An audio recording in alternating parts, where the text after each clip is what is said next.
see, this is my life. It always will be. There's nothing else. Just us. And the cameras. And those wonderful people out there in the dark. Hello, everyone. Welcome to another episode of Out There in the Dark. My name is Tom Alexander, and with me is Mr. AZ Majid. Hi, AZ. Hello. Hello. Hello. Hello. Hello. Okay. Are you there? Can you hear me? Yeah, it's me. He's here. Yeah. We're all here. I've decided to make this my kind of like my catchphrase. Like dynamite. But my thing is, it's like you're gonna say, and with me is AZ Majid, and then I just go, huh? What? Yeah, do that. Go. What happened? Do that. Yeah, do that. Yeah. So how you doing, Derek? Good. Yeah. Busy times. Having fun in the new adjacent fascist dictatorship. Yeah, always. Yeah, always. It's fun to watch, isn't it? It's fun. Well, I'm going to be there in a couple months. It's like a pyro, like enjoying watching a building burn down. Yeah, or a slow motion car accident. For sure. Yeah, exactly. But we're not here to talk about that, folks. We're here to talk about... I've been told by a number of people to keep the politics out of this, but I think I don't want to keep the politics out of this, but people, it's really funny because people don't want to talk about politics because they want to just not talk about politics, right? Because I think politics are part of the fabric of this podcast. They're ubiquitous. Right? Yeah, they are. We're talking about film, and we're talking about politics and psychology and culture, and absolutely, it all weaves in together, especially today on our subject today. Yes, I would say so because what are we talking about today? Well, AZ, today the bulk of our episode is going to be about the filmmaker Paul Thomas Anderson, with a focus on his new film One Battle After Another, which is currently in theaters. Yes, which big movie. Big movie. Yeah, it's big in the sense that it's doing really well at the box office. It's already made like 150 million back in its profits or something in its returns. Yeah, so you want it? Well, I'll tell. Yeah. I'll give you more skinny on that. Oh, the inside dope. But first, yes. I regret to mention, once again, we've lost another 1970s Hollywood icon this week. Diane Keaton passed away. Yeah. A few days ago, at the age of 79, which is relatively young. Yeah. She had pneumonia, and died of bacterial pneumonia. Yeah. I mean, that's it just seems weird, but I mean, it's funny how like we talked about Redford last time. Yeah. And in a way, Robert Redford and Diane Keaton kind of are sort of twin poles of a certain kind of 1970s waspy, Hollywood waspy. Yeah. Waspy, but still fine, great actors. Diane Keaton won an Academy Award for one of my absolute top 10 favorite movies of all time, Annie Hall. Yeah. And she was nominated for quite a few, for Reds, for what was the other one? Was she nominated for Best Supporting for Godfather? The thing about Diane Keaton is she's very associated with Woody Allen, right? And it's one of the funniest lines in Annie Hall is the Godfather joke, right? Remember? I'm standing with the cast. I'm standing here with the Godfather. Which I just now, when you said that, put it together as an inside joke for them because she was in it. Yeah. I would just say, this was a big loss for me personally. I think my first crush in life was Diane Keaton. Major crush, not just I want to look at naked ladies in Playboy, this was I loved this person, you know, because she just embodied everything that I admire in a person, which is, very lighthearted in her personality and awkward and quirky and extremely intelligent, you could tell, and extremely funny. She could keep up with Woody Allen, which is pretty, whether you like Woody Allen or not. I mean, he's a master 70s, of comedy, right? So they were almost like a two-hander, like a kind of a team, right? Sure, with Sleeper and Annie Hall, Love and Death, Manhattan, Played Again, Sam, even, right? So right. they made a lot of movies together. Manhattan Murder Mystery, I think, was the last one they did together. Let's not talk about that one. Okay. I think in terms of cool kind of on the cutting edge, kind of underground, but she was a mainstream star. But she had that kind of. I mean, I guess everybody talks about this is that Annie Hall fashion sense that she brought to the world. Oh, for sure. That sort of that thing that was sort of in the underground of the New York, art scene. She brought that to a mainstream audience, Yeah. when she's like, wearing her, her Her tie men's with the clothes and vest stuff. Yeah, but she looks so goddamn great in it. Yeah. She was very styling. Like her whole look was Her whole look on the red carpets and everything else, and she embodied this quality of being down to earth and yet extremely sophisticated all at the same time. Yeah, without being pretentious. In a way of Annie Hall to me is one of the great romantic comedies of all time. Yeah, And one of the all-time greats. although her character in Annie Hall kind of unfortunately led to the whole manic pixie dream girl cliche and other later rom-coms. That character and the way she embodies it is right up there with the classics of Irene Dunne and The Awful Truth, or Katharine Hepburn, of course, which is a huge influence. Yeah. I mean, she and even later in life when she made, films that weren't quite of the level of Reds or Annie Hall or The Godfather, stuff like Something's Gotta Give, she was great in. She got an Oscar nomination for that. Or Baby Marvin's Boom. Room, whatever, right? She Comedy and drama, I mean, she was in a lot of movies. I think she was always good in every movie she did, even though some of the movies were terrible. Sure. But I guess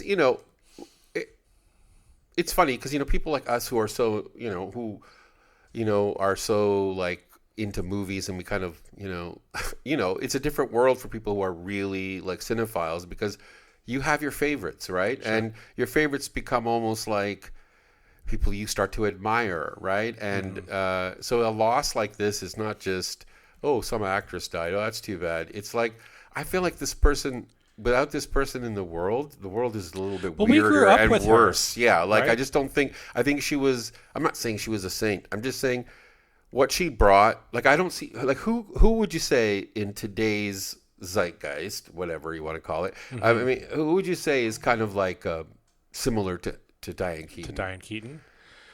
Maybe a female actor? Maybe somebody like Aubrey Plaza, but she's got, it's like that. Edgier. Yeah, she's more resting bitch face kind of thing, right?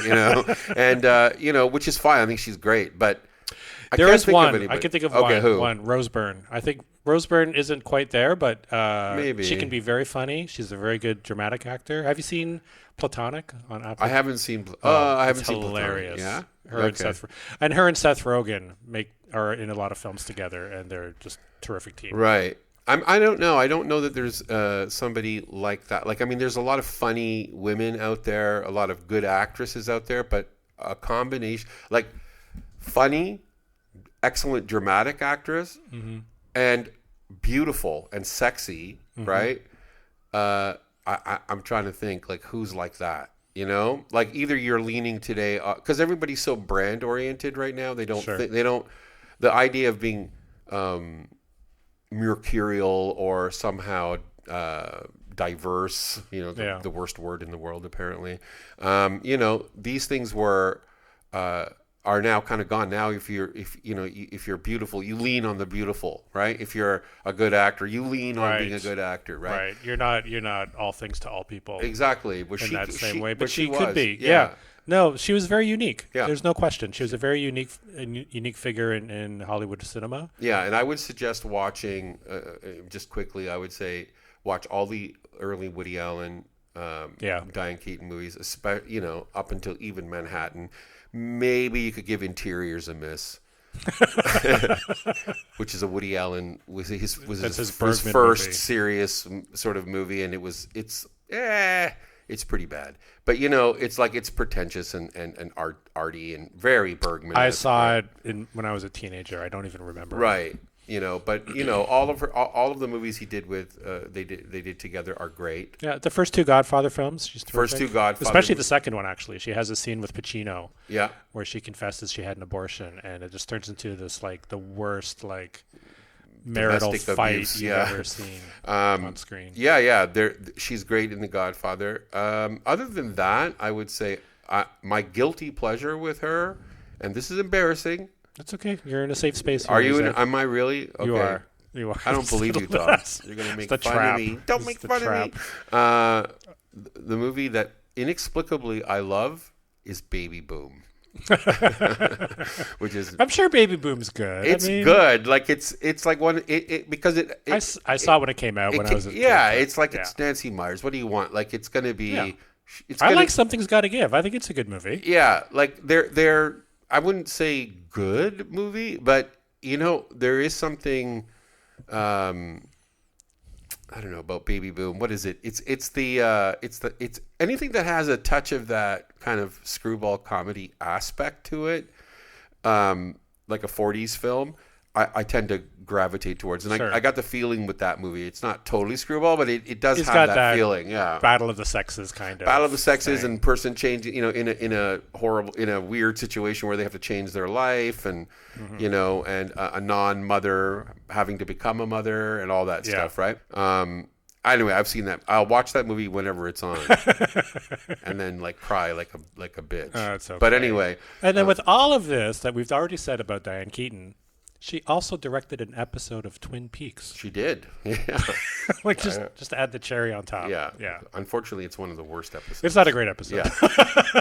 And she also directed this documentary called Heaven, I remember, which was very avant-garde and strange. Not great, but okay. What a fascinating person. But she was just great. I just loved her, and it's more like, and I don't know, this about people in your own life, right? There are just some people who walk into a room and they make you feel happy. Yeah. Right. They carry a certain riz, as the kids say, like a kind of charisma, right? And she had that. She just had it. And you either have that or you don't. Yeah. It's part of. I mean, again, I hate to keep going on about one movie, but Annie Hall is a masterpiece, and it wouldn't be what it is without her. Annie Hall is a masterpiece. 100%. As a film, it's Woody Allen's greatest movie, finest work. Yeah, I mean all the different, the animation and all the talking to the people on the street and all the breaking the fourth wall and stuff. It's fantastic, right? It's and so the jokes land, and the jokes lands, and their romance is very believable, right? Yeah. And their breakup is very believable, right? No, that's a movie you can watch literally 100 times and never get bored of it. I've seen it so many times. Anyway, farewell, sweet Diane. Yes. Yeah. Okay, and now after that tribute to Diane Keaton, we're going to move on to Mr. Paul Thomas Anderson and his latest film, One Battle After Another. Right. Which, currently in theaters, it's as AZ mentioned, it is his biggest box office hit by far. Yeah, I think. Which is odd for the first week. 3-hour movie. Yeah. Well, yes, odd for a 3-hour movie, not so odd for a Leonardo DiCaprio film. I guess. And that is why it was. Oh, you think that's it? Eh? Okay. Yeah. Well, I mean, he opens movies every time. Right. He does. Okay. Well, you would know, it's your business. So, and that doesn't sound crazy. I mean, obviously he's a huge draw. But it's an odd movie to be up there with the Marvels and the the anime movies that are like the number one and number two, or whatever. So because it is still an art film, and that's the thing about P.T. Anderson, is that he's one of these. He sort of starts off in the 80s with a couple of popular films that kind of were marginally popular. He was from that group. It was the 90s. Yeah. Oh, yeah, early 90s, right? Yeah, Hard Eight? Mid-90s. Okay. Hard Eight was 96, I think. Oh, okay. I thought he was a bit earlier. I guess he's more of a contemporary of somebody like Tarantino, right? He's like I think he's a year or two older than me. Right. So. And so he comes out of that second wave, I guess you can say, of independent cinema, again, starting with somebody like Tarantino or Kevin Smith or whoever else. Yeah, right? he would have come out. He would have started making films shortly after something like Pulp Fiction came out. Exactly, and I think that there was an appetite for these young maverick type guys, right? And his first big movie was Boogie Nights. Yeah, right. Which was his second film. Which was his second film, and okay, so let's talk about the new one first, and then if you want, we can go back in time and discuss all of his movies. I'll come up with just a general statement about P.T. Anderson. When he came out, I saw Boogie Nights. I saw all of his movies, because he was making such a big wave. I never liked him at the beginning. And the reason I didn't like him was partially because he was the other Anderson, right, at the time. There was Wes Anderson and there was P.T. Anderson, right? And I was just so Anderson-Wes, right? You're Team Wes. Yeah, I was Team Wes, exactly, like Twilight. So, and it was like, I thought the P.T. was there was something about Boogie Nights that I liked, something I didn't like, right? And I find this with his movies a lot. There's always a lot in there that, he's a smart filmmaker. He's visually interesting. I think I find mostly he has problems with story and with consistency and with an attempt to try to be audacious that doesn't work. Like, for example, Magnolia. Sure. Okay. But in this new movie, what I loved about it, and I really did love it, I thought it was probably my second favorite of his so far, is when he is, I think when he is in league with a writer or with material that sort of fits his own politics, I guess, or his own way of being. Worldview. Yeah. I think he does a lot better. He's very good at, in this movie especially. So let's talk a little bit about that one. One Battle After Another is based partially on a Thomas Pynchon novel called Vineland. And Vineland, and this is the second movie he's made now based on Thomas Pynchon work, with the first one being Inherent Vice. And Pynchon, if you know anything about him as a writer, is also very satirical, very avant-garde, very strange, hard to read. I've never read. Yeah, I've read The Crying of Lot 49. Yeah, that's his most famous book, I guess. And I was like, I had to start it like 5 times because it's very disorienting, like his style of writing, although extremely funny. Like he's got the whole funny names thing is part of it, like Moss and what's the name of the one character? Like they have funny names, right? And those names are always kind of indicative of a kind of distance that the author has to the character, right? Where the character is standing in is almost like a kind of symbolic figure, right? For a particular set of ideas. And so, Pynchon is very smart, but he's very satirical. He's almost like the Dr. Strangelove of novelists, right? Like he writes in that style. Which is the whole goofy names, I guess, is part of that. The goofy names, right? yes, exactly. I have I don't know this for sure, but I get the feeling that Dr. Strangelove was a big influence on Pynchon. Sure.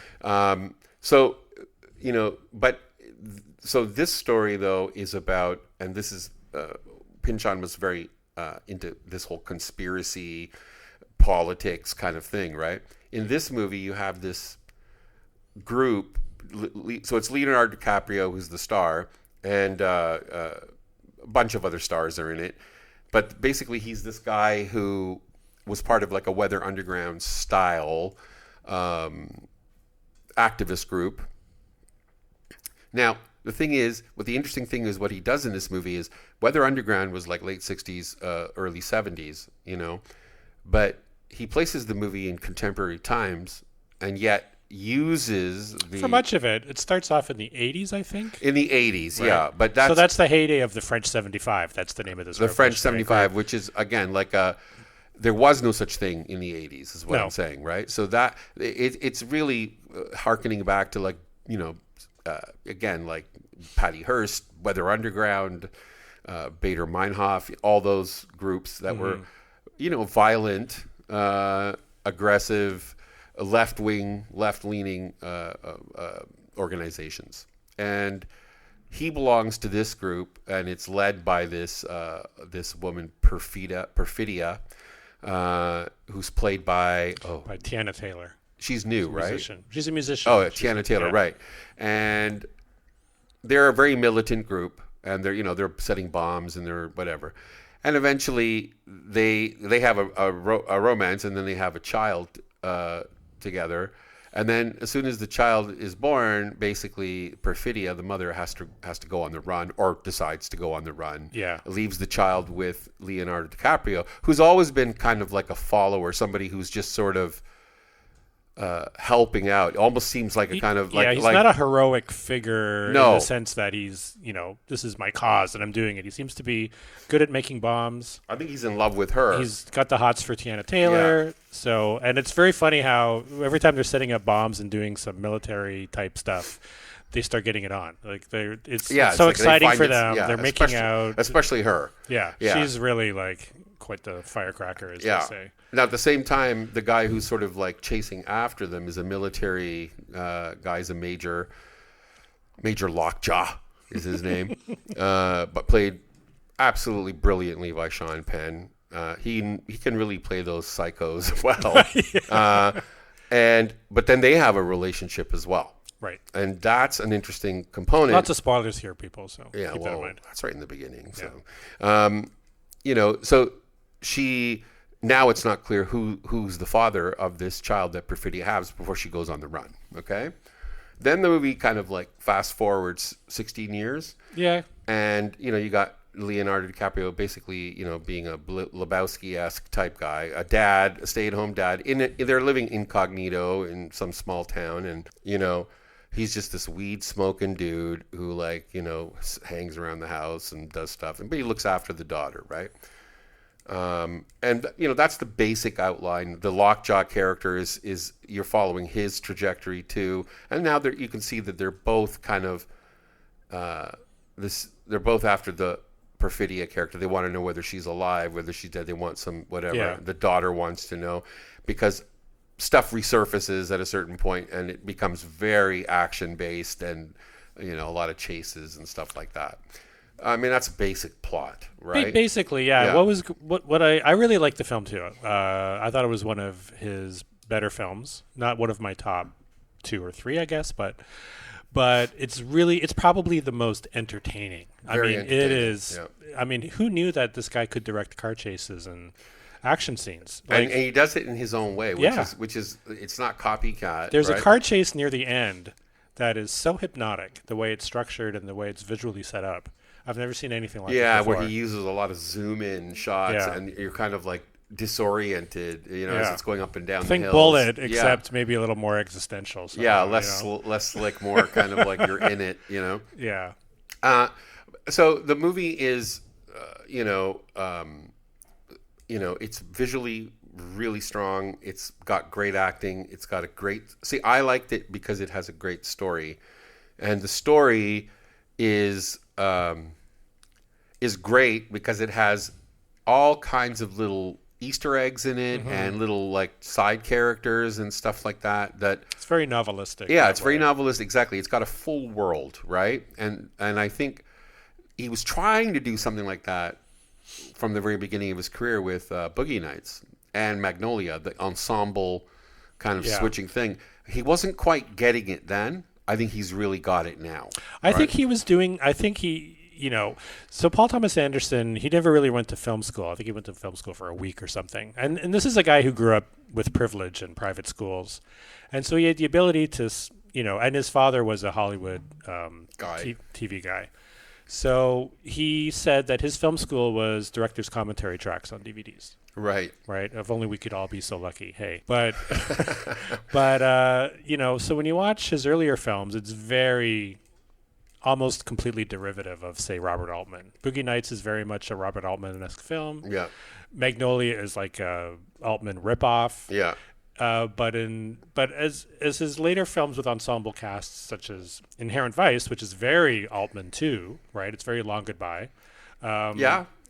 He ends up with One Battle After Another, kind of almost perfecting, making this large cast and all these different moving parts work seamlessly. Yeah, that's exactly. And it's his own style. Yeah, that's exactly what I would say too. I think he's got a kind of deftness of hand in this movie that allows it to be deep and entertaining, right? So, whereas when the frogs start raining in Magnolia, I'm like, oh, brother, that's when we all check out. This is like bad, right? Like you should have thought of something else, buddy.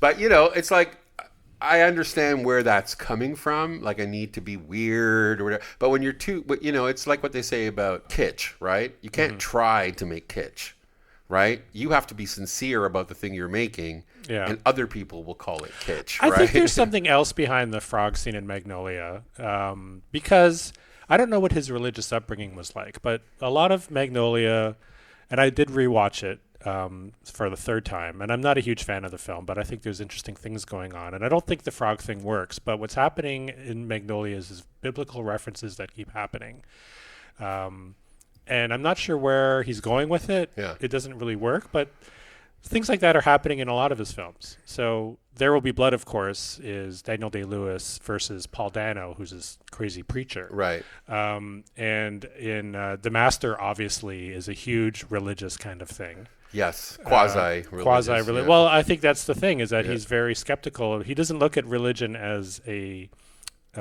faith uplifting kind of thing. He sees it as a very dogma, problematic as a dogma, exactly. and the manipulation and exploitation. And that comes up too in one battle after another with this not really a side plot, it's part of the main plot.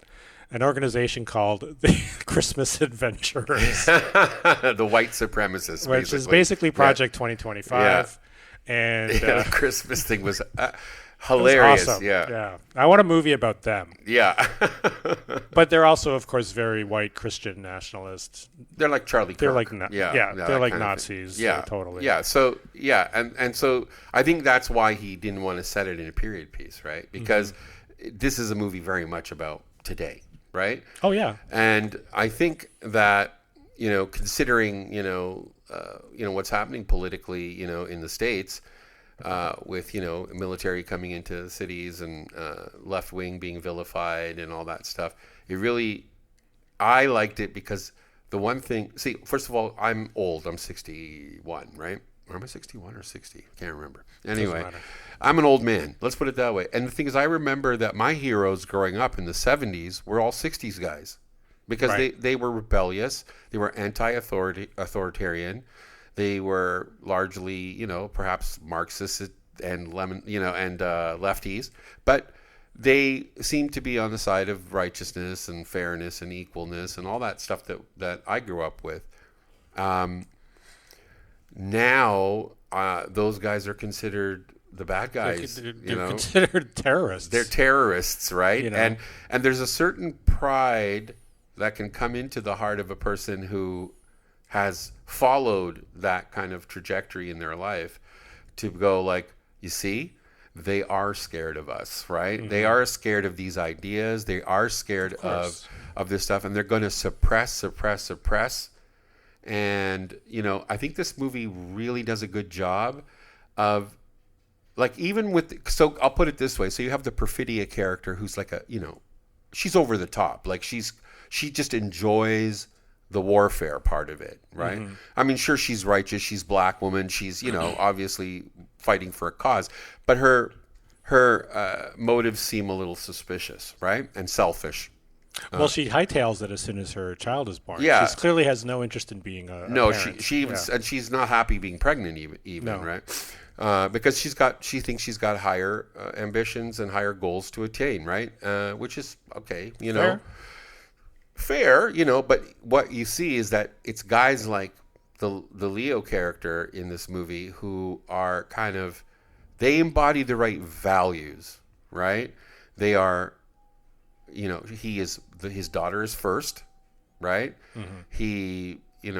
He's not working for the man, right? He's kind of like still in this underground phase. And one of the funniest moments in the whole movie is when he's trying to re-engage with his like lefty underground pals, right? And he can't remember the password because it's been like 16 years. So he's calling on a payphone and he's like, I don't remember the password. And then the guy is just being a total dick and saying, well, sorry, without the password you can't get on. And he's like, what the fuck? I want to speak to your man. I know you have a supervisor. I know how this works. Yeah, exactly. And the hold music is the revolution will not be televised. Exactly. It's probably his funniest movie. I thought this movie was really, really funny. Absolutely, super funny. So funny, given how serious everything, all the politics and the subject matter was, and going back to your comments around his the left-wing idealism. If Leo's character represents kind of this burnout left over from the French 75's 80s heyday, i.e. the Weather Underground's 60s, 70s heyday, then the Benicio del Toro character represents the current activism that's pro-immigration, that's, trying to seriously help people in ways that are not, terrorist-style bombings of post offices. Exactly. Yeah. Good point. And so I really liked how it brought all of that today. He's really trying to make a kind of statement that those guys from the 60s, right? Those teens and those young adults from the 60s who were fighting against the government, fighting against the Vietnam War, racism, sexism, all that stuff. That spirit is still alive, but in this kind of burnout guy, right? And he's symbolic of all of it. I really related to him. Because you're a burnout. I'm a total burnout, right? I actually live exactly like him, even though I never made any bombs, right? Except for a stink bomb once in high school, I think. There you go. So. But I'll put it honestly, I have fantasized sometimes about being part of some kind of activist group, right. And he's able to make that. At least for me, I found that he was able to kind of bring together. Like you said, 70s, 60s, 80s, and today, he brought them all together in these figures. The Benicio character is sort of a fixer kind of character, and he's very active all the time doing. And he is so not a burnout. He is incredibly organized. That's what I mean. But calm. He's a dojo at teaching judo. He teaches judo. He teaches the daughter. Yeah, he teaches the daughter. And there's this terrific sequence where he's leading Leo to safety after he's being targeted because Sean Penn's coming after him again, and he introduces him to all of his family one by one by names. He could have been rushing through saying we got to get the fuck out of here, but instead he embraces the community, and makes Leo's character part of that community. And I mean I think that very touching. It is very touching, and again it's I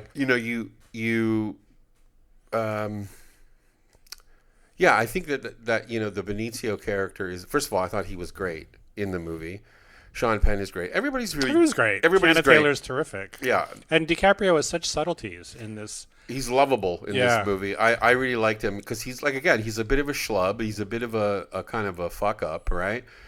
But again, he's a good human being. You can see that he cares, and when his daughter's in danger, he gets reactivated, right? And so it's all about that concept of don't worry. To me, the message almost seemed to be, don't worry. There's always these cells around of people. It reminded me a little bit of Just an Accident, the Jafar Panahi movie. In that same thing where when the guy finds the guy he thinks was his torturer, he goes around to all these different people who are living their lives, like the guy who owns a bookstore, woman who's a photographer, a wedding photographer, and he goes to them, but they have this connection. They were all imprisoned, right? Yeah. And so there are these kind of radical people who are kind of embedded, just living their lives, right? What do they call it? A safe community or a safe zone or something? Or I can't remember. Anyway, in that movie, in One Battle After Another. Oh, yeah, they may have. Yeah, I don't know. It doesn't matter. But there's this concept of these guys are always there, and this is what currently the American government seems to be vilifying, this kind of idea of just being a leftist is a criminal offense, and that's because these guys are fighting against the militarization, against the authoritarian regimes, against the oligarchs and the horrible systems that we have. And it may seem like, oh, these guys are always fucking losing. They always lose. It's always But they don't go away. They don't go away. And so the idea of the three generations there, or bringing references in, is almost like we're not going anywhere, right? These guys are always going to be here, and they will get activated when the time is right. Right. And it's great that such a big pseudo mainstream success of the film that has all that messaging and all those storylines, and that people, mainstream audiences, because Leo DiCaprio's in it, and they got a big budget IMAX VistaVision release. it's exposing and supposed to these audiences just watching Marvel stuff or whatever. Yeah. But unfortunately, the reality is that even though the film opened at number one, the Variety said that they estimated that the movie would lose $100 million on its theatrical release because it was a $200 million movie, production and marketing costs. Wow. And it's just, for it to break even, would have to gross $300 million at the box office, which was never going to happen. I just saw a statistic today that said it was already at 140. Yeah. Yeah. Well, we'll see. Less than halfway there. So yeah. Well, but it's done. I mean, it's fading fast now. So. I mean, it's a huge amount of money for this kind of movie, right? For sure. Yeah. But yeah, I mean, it's not the $1 billion that, like, what's that Jean movie or whatever? Neja 2. Yeah, Neja. That's like over $1 billion. Or the 300 million people who watched K-pop Demon Hunters on Netflix. Demon Hunters too. Yeah, exactly. Yeah, well, that's different, right? But, I had more problems with the movie, but they're mostly minor-ish. Like, I felt it kind of took some obvious routes, Like, although it was a very funny scene, like, he's chilling out at home, smoking a doob, watching the Battle of Algiers. I love that. But it's a little bit too on the nose. Well, it's a little bit on the nose for us because we went to film school. Most of we saw, of course, everybody sees the Battle of Algiers, right? But for the average viewer, they're not going to really. No, get you're that. right. You're right. And the goofy names get on my nerves a little bit. Like Sean Penn's character is Lockjaw. I mean, really. But again, it's very Strangelove and very Pynchon, I guess. Pynchon, yeah, like that's sort of like the Pynchon. Or some of the music cues, like at the end when the daughter is running off to her latest, activist thing, and it plays Tom Petty's American Girl on the soundtrack. There's little things like that. We're just like, come on. I didn't even notice that. Okay, it just felt too obvious. Okay, fair enough. Fair enough. Very strong film. Yeah, very strong film. And the one that it reminded me, if we're going to talk a little bit about some of his older movies, the one that it reminded me of the most was Inherent Vice, because obviously same source material writer, Thomas Pynchon. Now, Inherent Vice is a similar kind of feel. So because he's a slacker. That's it. It's like they're kind of like in the Lebowski framework, and in a certain sense, I think Lebowski is very influenced by Pynchon as well. It's like this burnout '60s guy, right? It's always about this burnout guy who was a kind of lefty. The Lebowski character was an activist. That's right. He said he makes some joke about that. I can't remember what it was now, but he references like all those '60s people and stuff, right? But and same, kind of schlubby, kind of smoking weed, hanging out all day, not really having a real job, all that, being like a sort of weird private eye. That's very. Well, he doesn't mean to be. It ends up that way. He doesn't mean to be, but he kind of gets into it anyway, which is got to get his rug back. Yeah, and then when he meets the real about every rug that gets micturated on is my responsibility. I love the bum's lost, so sir. I love that. Anyway, but it's like that whole concept is very much Inherent Vice as well, right? Even though he is like the Joaquin Phoenix is a PI, right? He's a very unusual PI, right? Again, like kind of lives down by the water in this kind of like ramshackle hut, kind of thing, and smokes a lot of weed and whatever. The thing about both of these movies, but my favorite of his now is for sure Inherent Vice, right? Because when I watched it the first time, I did not care for it that much. Like I liked parts of it, but I almost couldn't get through it because I was like, yes, and this is like a constant criticism made about P.T. Anderson is that he's meandering, right? Or he doesn't stick to a kind of a linear, straightforward narrative, and things kind of seem like confusing, and like just think about in Boogie Nights with the kid with the firecrackers, that kind of thing. Magnolia is the worst example of that. Yeah. There's a lot. I think that's kind of in his movies, right? I think probably it's not a question of my personal favorite, but I think his strongest movie in terms of as a filmmaker, just objectively, if you want to put it that way, is The Phantom Thread. And The Phantom Thread is great because it's very narrowly focused, right, on those two characters, right, especially him. And I only saw that movie recently, a couple of weeks ago, and I loved it. That was the first time I thought, well, this is actually a guy who's now showing me he can draw before he starts doing like throwing paint on a canvas, right?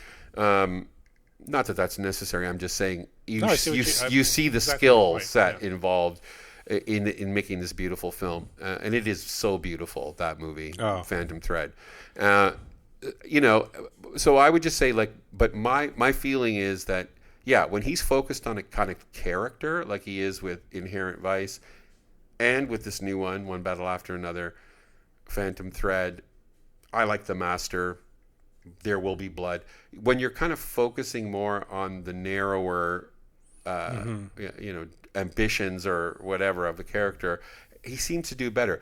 I also like that he's doing in Inherent Vice. Licorice Pizza, to a certain extent, is like this too, and the new one, they're a bit of hangout movies, right?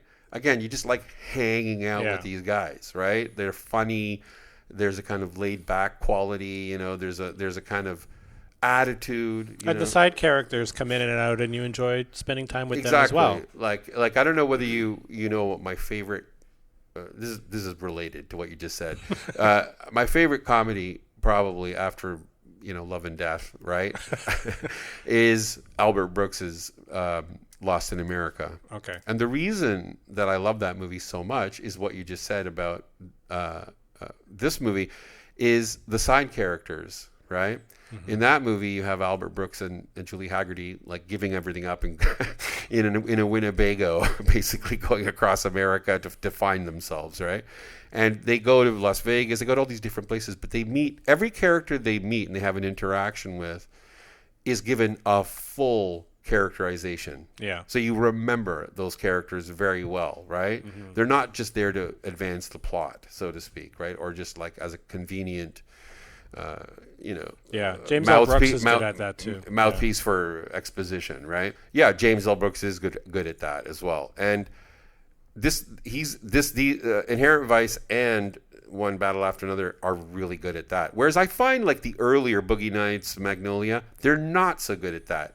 They tend to, they don't blend the different things in properly. I don't know. Like you sometimes feel like, you feel lost, or you kind of go like, why am I with this guy now? And how's that related? I haven't seen Boogie Nights since it came out on DVD, I guess, since way back. I think you should have focused a lot more on the Burt Reynolds character. Right. He's the best part of the movie. He is the best part of the movie. He's the best part.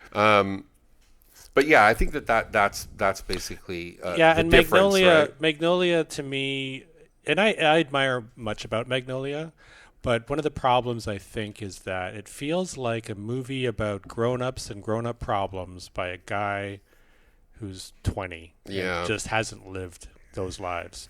And to me, the best part of Magnolia, the best of all the different plots and characters, is the one that might be more based on his life, which is the death of his father by cancer. Right. So Tom Cruise's father is dying of cancer, and he tries to see him. And I thought that was the most emotionally coherent part of what is otherwise a pretty meandering movie with tons of characters that just vanish and don't make any sense. I agree with you. Like, I mean, I agree with your take that, Magnolia's got some really great moments, but it's got some really bad, like just where you're like, eesh. Well, even entire, there's this whole budding romance between John C. Reilly and Melora Walters that goes nowhere. Yeah. And I love those characters, and I love those actors. She's supposed to be like a survivor of because Philip Baker Hall molested her, and that goes nowhere. Yeah, that goes nowhere. He just drops it like it's nothing. It's a frustrating film. It's a frustrating movie. I think, too many storylines that couldn't weave together properly. Tom Cruise is good in that. Oh, he's awesome. Yeah, but I also... He's the best. He's incredible. Yeah, but that scene you talk about with Jason Robards at the bed or whatever, I found that to be like a little like Liam Neeson at the end of Schindler's List, Just didn't see. I always thought so too, and then I rewatched Magnolia. Okay, I was very critical, and I walked away going, okay, that is. I'd like to Tom watch Cruise it again. at his best. Yeah, I like to watch him again. I mean, yeah, and then after Magnolia, I guess he comes out with Punch Drunk Love. Punch Drunk Love, I watched recently. I saw it in the theater when it came out. I like it, but I don't get like this. That's a really difficult movie to get. I'm not a fan. Yeah, I can totally understand not being a fan because it's sort of like this is a waste of time. At least it felt to me like I'm trying really hard. I'm really trying to figure out what is the point here. Weird guy who's like very shy, finds a woman who appreciates him and they appreciate each other. Doesn't really smack of anything that great. I think there were things in it that were great. He's great. Sandler's terrific. Yeah, Sandler is amazing in that, and so is Emily. What's her name? Emily Watson. Watson, exactly. She's really good. The relationship, like their romantic scenes together, are cute and sweet, and interesting. The whole thing felt very twee to me. It's very twee, and it's also like the blue suit and the small organ, and it's like, okay, what are you getting at, man? Like, what this guy's almost Wes Anderson. This guy's got like a small dick. Is that what you're trying to say? It's kind of Wes Anderson-y, isn't it? No, but without the architecture that sustains I know, but you know what that. I mean, right? Yeah. Yeah, I mean, I know. No, I get it, but I mean, I get it. That whole twee I haven't thing, seen it since it came out, so. It's fine. It's not an important movie, I think, right? And then after Punch Drunk Love is There Will Be Blood. There Will Be Blood, which I haven't rewatched, and I liked it. I remember liking it, but not loving it. I'd have to watch it again to give myself, but I think it's a pretty strong movie from what I remember. Just the performance is just great. It's always been my favorite of P.T. Anderson's films, and I rewatched it a few weeks ago, and it holds up still to me. To be an absolute masterpiece. It stands, I think, with it'd probably go in like a top 50 for me. Like it is such I don't know if I'm there stunning with that. film. Sure. Yeah. But it feels like he's you're wrong, Tom. So defensive. Am I though? Yeah. Or am I just being like correct? No, you're just being It's a non-falsifiable position. It's a very elegant movie, I guess, because like it moves away from the messiness of his prior films. It's very like there's images. It's tighter as a narrative. Yeah, it's like images from silent cinema, like Erich von Stroheim's Greed or John Huston's Treasure of the Sierra Madre. Yeah. It feels so much a piece of like really great classical American cinema, and thematically being about how unfettered capitalism is. It's his first kind of movie that touches on something more political, I think. I mean, I agree with all of that. I think Day-Lewis is great, but Paul Dano is amazing too. Yeah, there were things in it I disliked quite a bit, but let's not go into a full detail. I mean, one of the things I didn't like was the whole Paul Dano character. It seemed very confusing to me. Like the whole brother thing, the twin thing. Like that was just... Yeah, that seemed weird. Seemed weird. I wasn't sure what... Like, I think a lot of times he's... Because the actor dropped out. Oh, is that... See, that sounds really bad, right? Yeah. So I don't want to... That's a good point, but still. And the whole, anti-capitalist sort of take with the psycho kind of, guy... Yeah, great. I've seen it done better in other movies, but I'd like to see it again. But I think it's a strong movie. Yeah, it's incredible. And then after that, I think he does The Master. He does The Master, and I know you have a lot. You don't care I have for more problems. I was iffy on it when it came out. Maybe it was so acclaimed and heralded as a masterpiece at the time that maybe I was just reacting to it or felt it was oversold. So I rewatched it anyway last week. My opinion didn't change. For example, AZ, you mentioned how what's great about some of his ensemble casts are that you like hanging out with those characters. Yeah. And, spending, 2.5 hours with Daniel Day-Lewis and There Will Be Blood, this is not a nice character. But he's fun to watch. But he's fascinating. Yeah. Phoenix and Philip Seymour Hoffman in The Master, I hated these guys. Yeah. And I didn't find them that interesting. And I struggled with what the movie is trying to say about Is it trying to say something about post-World War II America? What is that? You've got this charlatan Scientology dude, maybe, versus this insane PTSD-racked another burnout. Yeah. But not a funny one. Not a funny one. Yeah. And it felt repetitive because they're both trying to repeatedly get the one-upman on the other. Yeah, I think it didn't work for me. Okay. I mean, I love The Master. Sure. I think The Master was actually, it's probably my third favorite of his after Inherent Vice. Phantom Thread, I guess. Sorry, I would say it's my second favorite. I'd say Inherent Vice, Master, and Phantom Thread, right? So, but I would say that the one thing that about The Master that I found like just brilliant was the way that he so you know, when you're doing a movie about something political, right, like end of World War II, the rise of this sort of neo-religious Scientology style thing, right? What's fascinating is, you know, that these guys who come out of seeing the absolute worst thing that ever happened in humanity, right, the Holocaust, right, and what it did to them in a sense, right? And there's you see this kind of two sides of a reaction to PTSD. Like Philip Seymour Hoffman is insane, and just like L. Ron Hubbard was insane, right?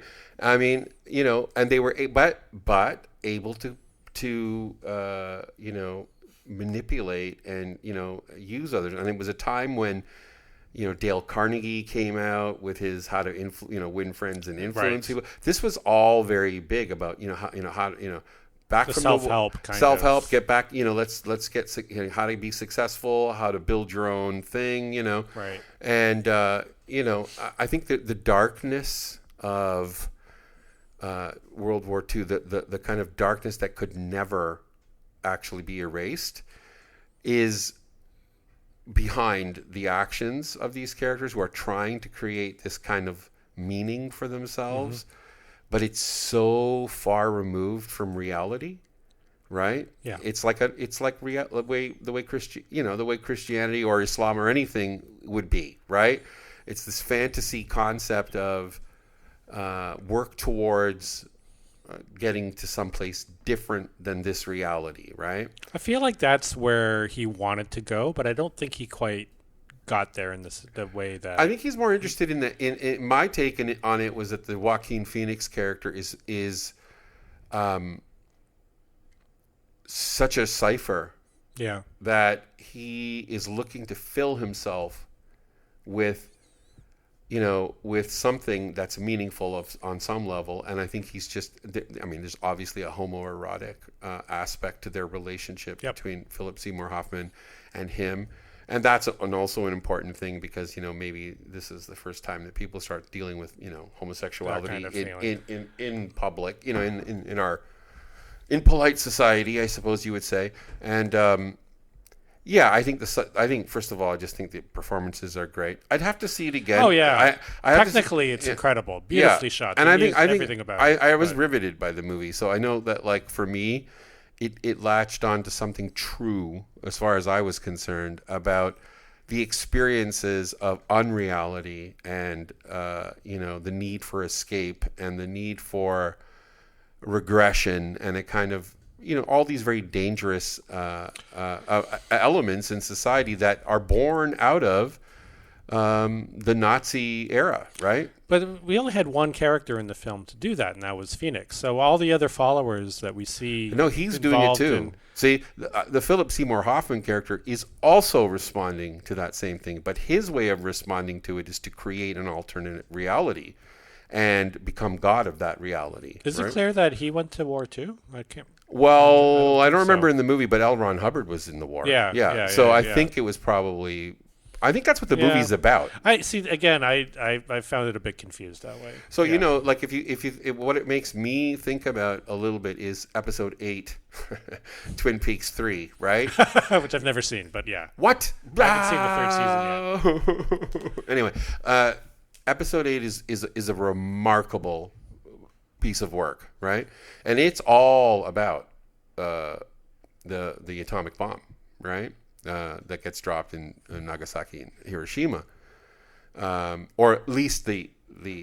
Anyway, I don't want to get into the whole Twin Peaks thing, but it's about the same thing. We that in Twin Peaks, what they're talking about is when the atomic bomb is created, Oppenheimer, the whole thing, that opens up a portal in a sense to a kind of evil, if you want to put it in those terms, right? And there were people who actually worked on, the Manhattan Project and stuff, who were crazy style religious people, right? And one of them, who was like an astrophysicist who was very instrumental in the Air Force and stuff. I mean, he was also friends with L. Ron Hubbard, right? And L. Ron Hubbard and him both were very influenced by Aleister Crowley, for example, right? And so these things are far-fetched, but they're also, in reality, they're not that far-fetched, right? Yeah. And these and guys, that's another good point about One Battle After Another, right? Is not, it goes layers of conspiracy theory over conspiracy theory, but everything in that movie is completely plausible. Yeah, and real. Yeah, especially these days, right? But anyway. Yeah, I mean, and so I would say I love The Master. What does he do after The Master? After The Master, was Inherent Vice. Inherent Vice, which is now my favorite of his all time. Yeah, I'd love to rewatch it. I haven't seen it since it came out. I think I saw it in the theater with your brother Omar. Oh. And I remember watching it, and I think about halfway through, I was like, "What the fuck is this piece of garbage?" Then, like 3/4 of the way through, it clicked. Yeah, and I was like, "Okay, this is great." Yeah, it's not an easy movie to watch because again, it's meandering, right? But I love it. I just think that's such a strong movie. It's so funny, and the characters are so great. Like just that whole when he goes, she goes, with the whole "eat my pussy" thing, when he goes, you don't remember. So yeah, so there's like all these like hilarious moments, and I love Joaquin's character because usually Joaquin is pretty intense, but in this movie he's very like cool and laid back and like okay, and I love that. I think he plays that character really well. It's also got amazing like complicated maze-like conspiracy shit going on. Yeah, I think why I was having trouble with it in the first half was I having trouble following it. Yeah, there's also a white supremacy contingent in that. So that's the thing. I think he's, I loved it. I think that's one of my that's definitely my favorite of his. And then after that, it was Phantom Thread, which is another one of my absolute favorites. You love it too. Yeah, it's different in his oeuvre. I think it's elegant in a way that other ones of his movies It's closer to There Will Be Blood, and in the similar way, you've got a main character played by Day-Lewis, who is just monomaniacal and obsessive. Yeah. And in There Will Be Blood, Paul Dano comes in out of left field and starts screwing around with his life. And similarly, Vicky Creeps comes in out of nowhere. Yeah. And in a very different way starts screwing around with his life. But her motives are very different. But she's actually very effective at reading him and then like not taking his bullshit, but not fighting him back. She'll just say things like, well, okay, just calm down, basically, right? Yeah. And so she sees his genius and his anger. And she's behind him 100%. Yeah, but she's also got it kind of going like, you don't have to be a dick about this. Like she's constantly kind of coming back at him with just simple, like not saying it's all or nothing, like, it's black and white. Like either you're this kind of person or I'm going to walk away. It's more like I accept who you are and that is part of how you do your genius work. But you don't have to be like that with me. Right? You don't have to do that all the time. Yeah. And she gives him permission to be free in some ways that he wasn't free before because he was under the hand of his sister, right? The great Leslie Manville. But what I loved was how Vicky Creeps is doing it because she knows it will make his life better and that he'll be a happier person for it. That's right. She really loves him. She really loves him despite the fact that she's poisoning him. Yeah. Which is terrible. Oh, I know. I love that part. That's my favorite part because it's the it's great. It's the paradox of love and a relationship. And what do you need? And the point being that he needs to be vulnerable or falsely made vulnerable in order to express his neediness, his desire for her. right? And he figures that out about himself, and he also knows he's being poisoned. And well, it's like they both and realize he says, I got keep doing it once in a while to just keep me on track. That's right. That's right. It's almost like it reminds me of it reminds me of the way Zizek talks about Blue Velvet, right? He says that the Frank character in some ways is trying to actually help Dorothy, right? Because she's in such a deep suicidal despair that everything he's doing is to try to he says at one point, he says to her, stay alive, right? Mm-hmm. And you see all this horrible stuff he's doing, but it's like an attempt to kind of bring her back, right? Interesting. I mean, and I think that love is like that sometimes. You're like, you don't always know what you need, right? Right. But if somebody loves you honestly and they see you clearly, they may see what you need, and it may not be something that you like, right? No. And so in that sense, I love movies that deal with a love or romantic relationship in an honest way, and show the ugly side of it or the dangerous side of it or whatever, right? Yeah. Or the code that exists between the two people. It's a deceptively complex film. It is. And so gorgeous. Beautiful movie. If There'll Be Blood comes back to like the films of John Huston or von Stroheim or whomever, this one is very Max Ophüls. Yeah. And very Kubrick. Very Lyndon Kubrick, I thought. Especially, and what was really cool was those shots where he's driving at night. And it looks like the scenes in Clockwork Orange where the Droogs are in the car driving. Right. You know what I mean? Yeah. And I think they were in a Bug too. I can't remember. Oh, but anyway. Right. Well, he's not in Day-Lewis isn't in a Bug, but anyway, I mean, just visually, it stands apart from a lot of his other films. Yeah, it's which is funny because there was no credited cinematographer. Are you serious? Yeah. So Robert Elswit had been working with him, and I think what happened. I think, don't quote me on this, but I think they had a falling out, and he was supposed to be on Phantom Thread, and so Anderson shot it with the help of a lighting designer type guy or something. Yeah, that's very Kubrick move. Yeah, and on the Blu-ray, on the Phantom Thread Blu-ray, there's a special feature where they show all these camera tests that they did with some of the cast and locations. Wow. And Anderson does commentary over them, talking about the film stocks and what he was going for. And if you're a cinematographer or really into that technical shit, you're going to really like that part if you get the Blu-ray. Oh, it's a beautifully shot film. So sure is, yeah. And then after that was Licorice Pizza. Licorice Pizza, which a lot of people hated, but yeah. I really liked it. I really like it too. Thank you. I'm glad you said that. Yeah. It's sort of like the two gifted kids or whatever, or the two misfits who are obviously very artistic and kind of like ahead of their time in some ways in high school, who have this, understanding, almost like almost like a relationship, but there's a lot of contention between them and competition, right? Yeah. But I think it was they're like frenemies almost. They're like frenemies, exactly. And but I liked the movie a lot. I thought it was very strong, and a lot of people just were like, "Oh, this is bullshit." It's like, no, I guess they don't like what's her name from Haim, right? A lot of people. No, I've read a lot of negative things. A lot of negative things about what possible negative. Oh, a lot of people think she's ugly, People, what? Yeah. That's what insane. Yeah. They've been saying a lot about Cooper Hoffman is like what, some kind of gorgeous golden boy? Yeah. Like, he's great. I didn't say it. Don't say it to me. Cooper Hoffman's terrific. Yeah, I like her. I think she's great. She's great. Yeah, she's totally great. And I like the group too. So and apparently they're good friends. Like the sisters from Haim and Paul Thomas Anderson's families. They go back, I guess. Right. Right.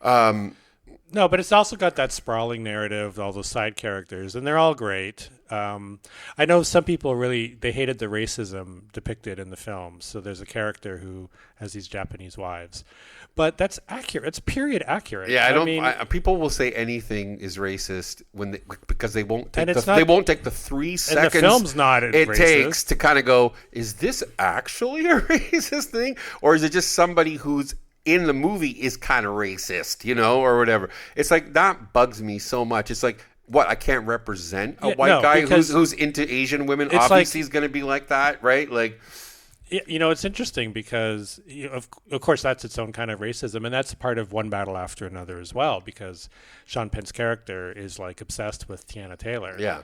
But that fetishization is its own form of racism as well, because he hates I wouldn't. He hates black people. Yeah, He's I know. A white supremacist. Well, yeah. No. Yes and no. I think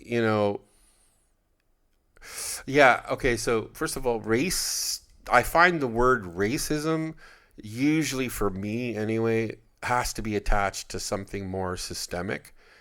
Otherwise, it's maybe you can say prejudice or bias or something. You can have a positive bias or a negative bias, and in that sense you might be right. There's probably the kind of from the same root, right?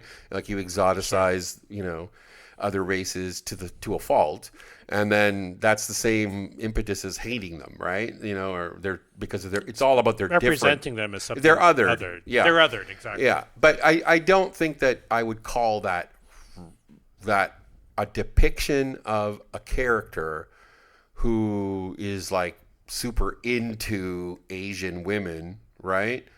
Doing that act, talking in that way or whatever. I don't see how that's the responsibility of the filmmaker. No, of course not. But that's what people say. Like, it's racist. It's like, it's not people racist. Think it's the whole, if you're representing it, then you must be condoning it. Yeah, exactly. And it's ridiculous. Yeah, it's like if you understand it, you're forgiving it. Yeah. It's like, no, you're not. Like, you're not every movie is a Disney movie, people. Yeah, I know. Well, there's an infantilization across the board in our society, which is a real problem. Like, people don't want to be adults, right? No. No. And so they're like children. Like, and people, I saw a tweet today, because I'm back on Twitter.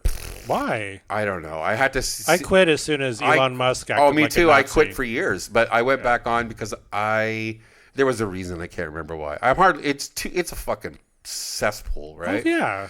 But I saw a comment where somebody said, had a picture. There was a picture of Dorothy and the Scarecrow, but it was a drawing, right?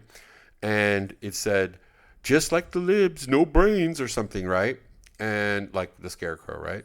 And then I was like, are you stupid? Like, how stupid can you be? It's the Scarecrow who's the wisest one. They didn't Yeah, it's like all you go is like, he had no brains. The whole point of the movie. The whole point of the movie is he's the smartest one. And it's like, okay, that's what they're calling the libs, that they're the Scarecrow. It's like, yeah, they're the smartest ones, right? But that's it. The heuristics. It's like Trump loving Citizen Kane. The heuristics are gone. Like, they have no metrics of reading a movie, reading a text, reading a room, Yeah. There's no critical discourse and there's no critical thinking whatsoever. Not on that side. No. I think that's why we're here. We're trying to save the world, Tom. We are. Yeah. So anyway, I guess that's basically it for P.T. Anderson. After Licorice Pizza, he made One Battle After Another. So like you were saying, like I do think his later films are generally stronger than his earlier films. I do, yeah. I think the first movie of his that I really, really loved was There Will Be Blood. Right.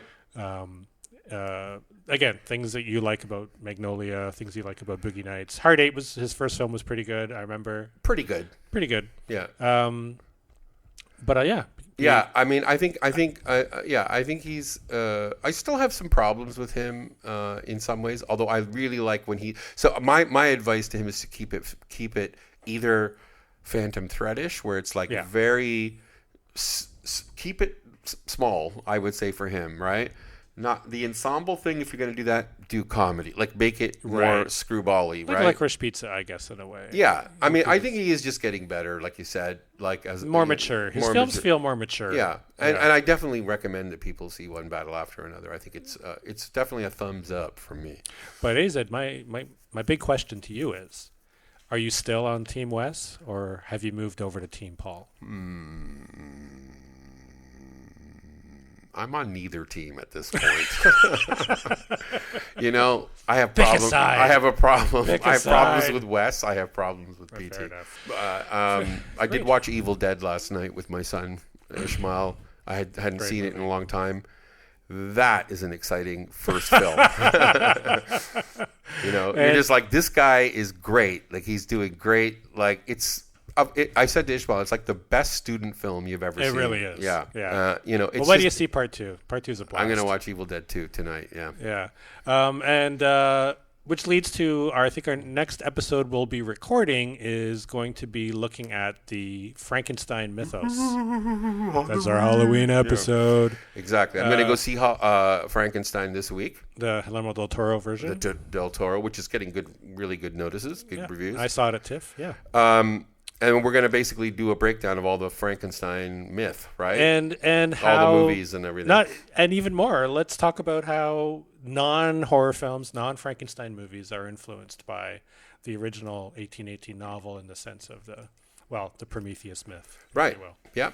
Okay. So, well, I'm looking forward to that one because I love the Frankenstein myth. Me too. I love the book. And I love one of the best ones. I'll just give you a little taster. Little hint. Little hint. One of my favorite ones that deals with in a very oblique way about Frankenstein is Spirit of the Beehive. I should watch that before we do our recording because I've never seen it, and I know there's a whole Frankenstein thing to it. Because the town is getting a movie, and it's Frank, and she sees the Frank, and then she fantasizes. Anyway, it's great. Okay, I gotta check it out. Yeah.